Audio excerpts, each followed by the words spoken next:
This is the Big O Show. This is the Big O Show. All right. There he is. How you feeling, my man? You feeling good? Feeling good, man. Just a busy week. Got a ton of work going this week because of such a busy week at Miami in terms of recruiting visits and commitments and the Legends Camp on Saturday and all these other stories that I'm working on. So, summertime, people think, you get to relax. You have a good time. It's there's a time for vacation, but when you're working, man. So it's busy time. Come on out to the West Coast. We'll have a good time.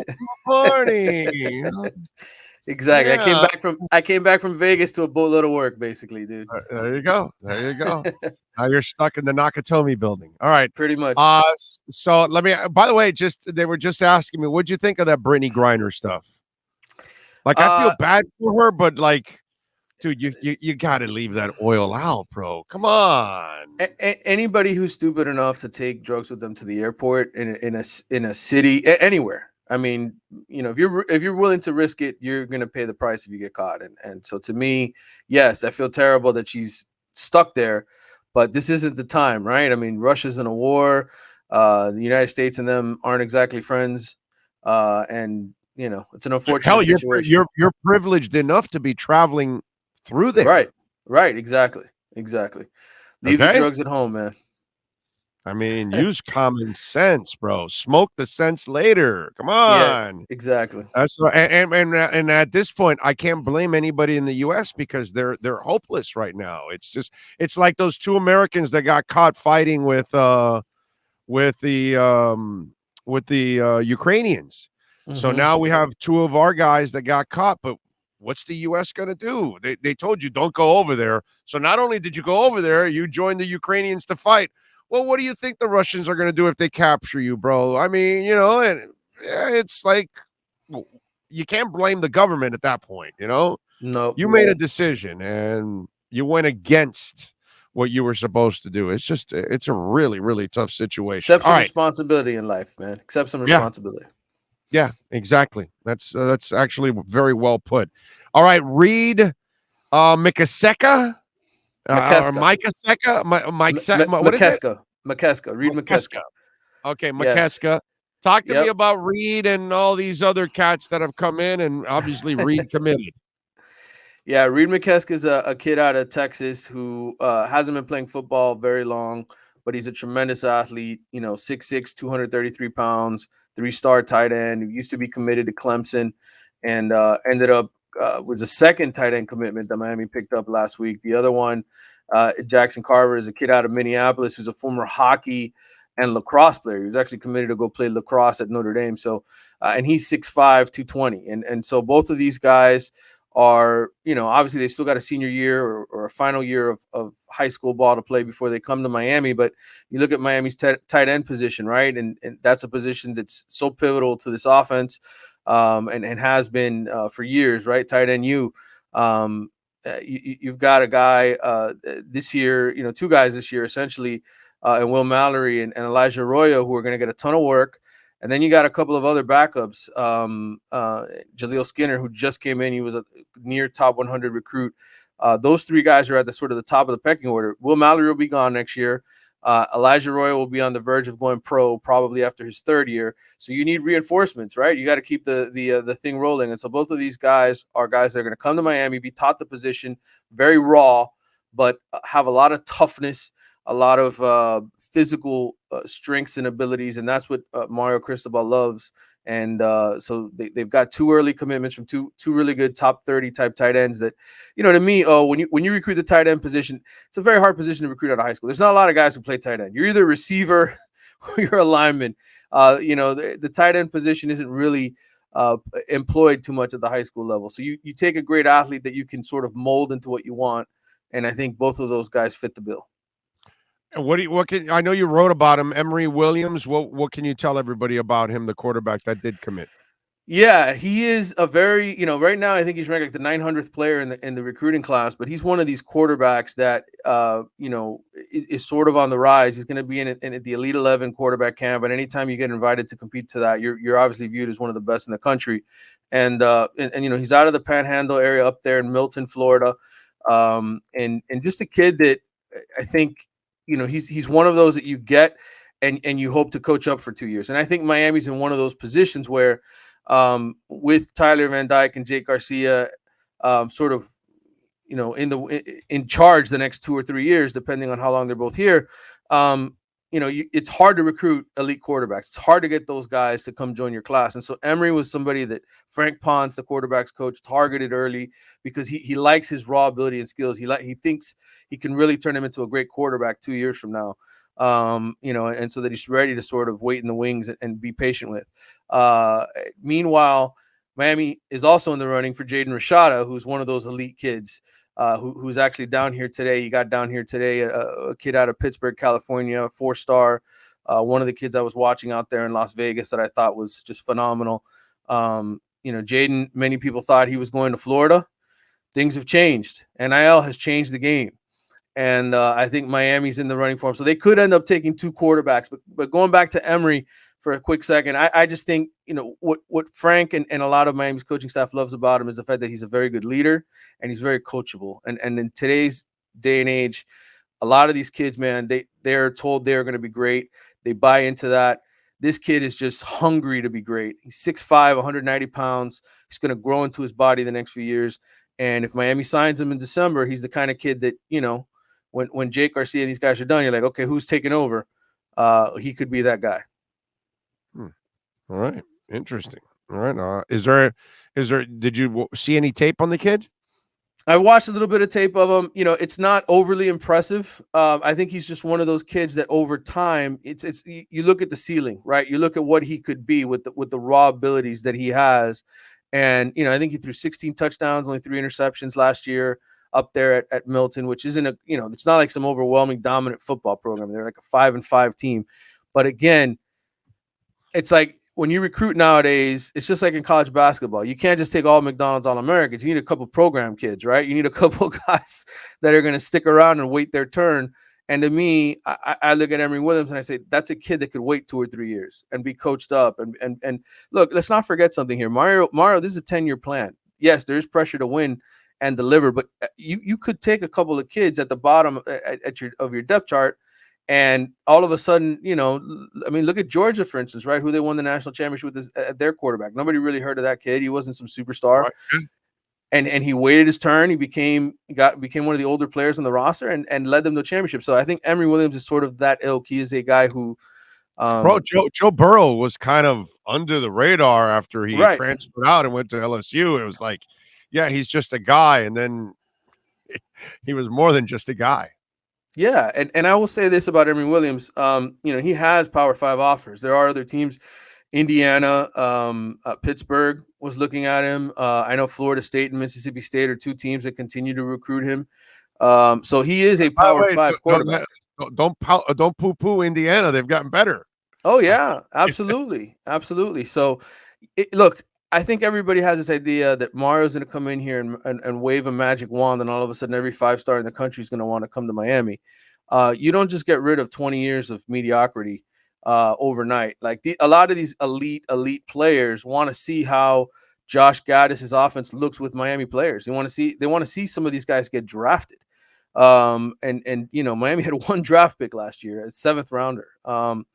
So you talk about getting kids to buy into your program. Yes, Mario has a track record and he's going to do well, I think, in recruiting in the years to come. But this first initial class, he's fighting an uphill battle to recruit a lot of the elite ones. The fact that they're in it, the fact that this weekend's going to be so crazy, they've got 17 kids coming down here, plus, all the other ones that are coming to attend the Legends Camp, 3, 4, 5-star kids in plentiful amounts is great. I don't think this happens with Manny Diaz here, right? Like if Manny Diaz is packed, there's no way all of these kids are visiting. The program's in a totally different situation. Right now, they're in play for a lot of these elite kids, or at least considering Miami. Well, listen, also let's also be honest about what's also happening here.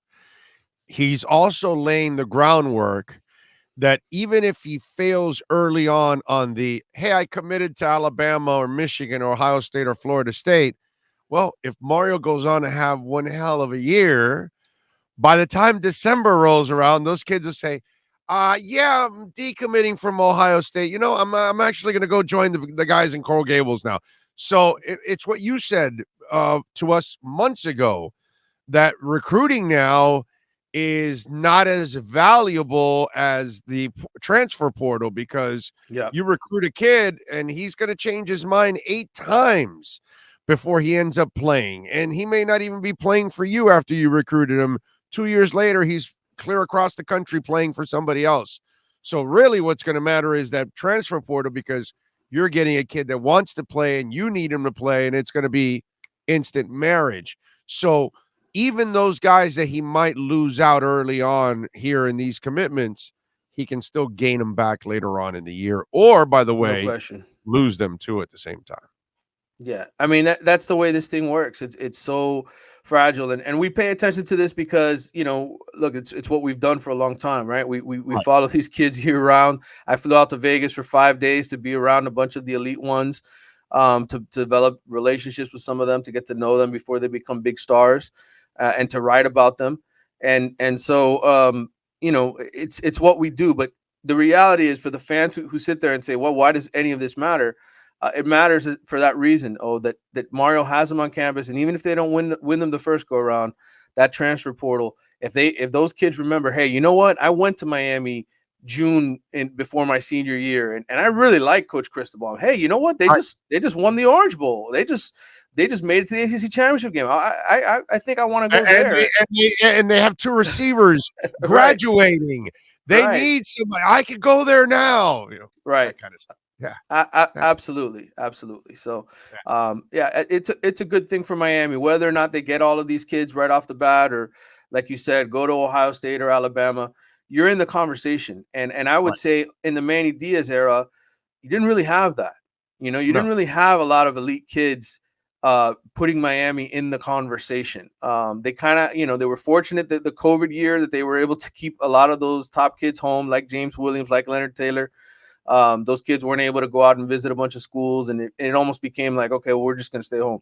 I think outside of that, Miami's recruiting has been mediocre. And I think sometimes, we pay too much attention to these rankings they were ranked 15th or 16th. No, man, bro, there's a big gap between the top 3 or 4 and being number 15 or number 16. And so the talent isn't that close in that regard. So now Mario's getting some of these elite kids to come here and visit and consider it. And that's a big leap from where Miami was. Oh, well, listen, I think it's because, and you tell me because you're closer to this than I am, I think Miami hired a guy that is much more maniacal about recruiting than any of the coaches you've had here in over 20 years. Yep. And then the other thing that I think he smokes all these people that he had here is his networking, his communicating, the way he bridges relationships. That's something that Mario's always been known for, that he's a great relationships guy. And I don't think that Randy was. I don't think Al Golden was very good at it. I don't think Manny Diaz was very good at it. Maybe Mark Richt could build relationships, but I don't think he has the fire and that way of connecting the way Mario does. I just think they have a guy right now that is so much more well-rounded and also knows a lot of these people, that I think he's better at building those bridges now.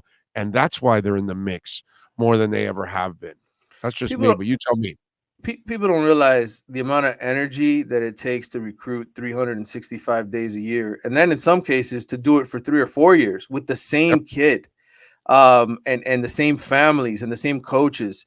It is difficult as hell to do. And let's face it, these head coaches, every year there's assistants that leave. So imagine you've got a DB coach who's on a kid since he's a sophomore, right? And then all of a sudden, 3 years later, when that kid is a senior, he's getting ready to graduate, your DB coach leaves for another job. right? And he leaves you, and now all of a sudden you got to kind of step back in Now there. you're competing with your former coach for the same kid. And it's hundreds. I mean, it is hundreds and thousands of kids that you're talking to constantly.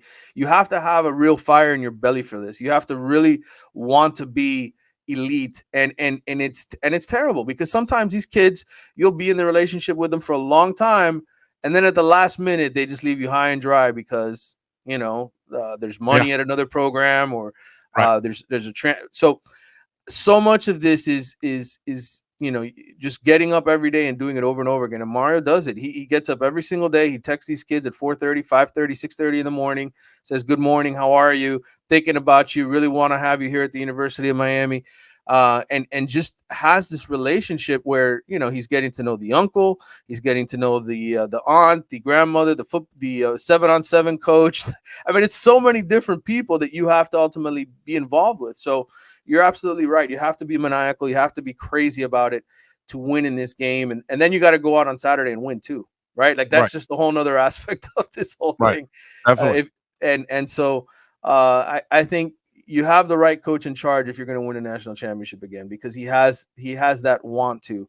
He's 51 years old and he wants to win a national championship for the University of Miami. And he's got 8 million, reasons to wake up every morning and do his job, but he also has a passion for Miami and this city and wanting to see it win again. And that is, you can't put a number on that, right? The value of that. I think that's what separates Mario from a lot of these other guys who have been here. Al Golden didn't have a connection to Miami. Manny Diaz, he grew up in the city, but he grew up under Bobby Bowden, and it was a different animal for him. He wasn't ready for this kind of job or the pressures that it brought.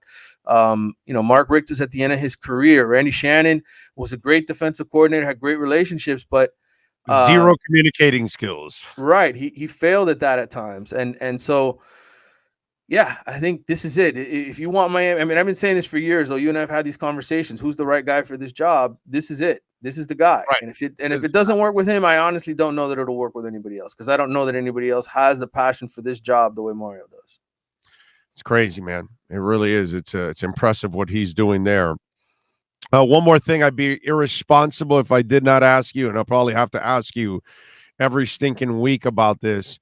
On the follow-up with the NILs and the NCAA and Ruiz and everything, anything come of that? Anything, or is it just was it more just of a kind of feel-out process for the NCAA? Have anything else come from it? Gotta ask. Yeah, I think it's just a feel-out process. We don't have national writers at Sports Illustrated or other places, even The Athletic, breaking news that, the NCAA visited Tennessee or Texas A&M, because those people won't talk about it. They'll keep it all under wraps. In Miami's case, you've got a guy, obviously, in Ruiz that's always going to talk about it. So that's why we know about Miami. But I guarantee you that the NCAA has been to those other places. It's not just Miami that they're having these conversations with. I don't know that it's escalated in any way, shape, or form. I think business is back as usual. When it comes to the NIL, I think the fact that you have some guys visiting this week, Jaden Rashada, etc., I think that tells you that business is back as usual, and there's nobody who's scared or freaking out about the NCAA knocking on their door. Follow him on Twitter at Manny_Navarro. Catch his work at The Athletic and subscribe to it as always. Manny, appreciate you, my friend. We will catch up later on in the week. Thank you. All right, brother. Take care. You got it. There you go. Manny Navarro, always getting it done. We love him. Great work by him.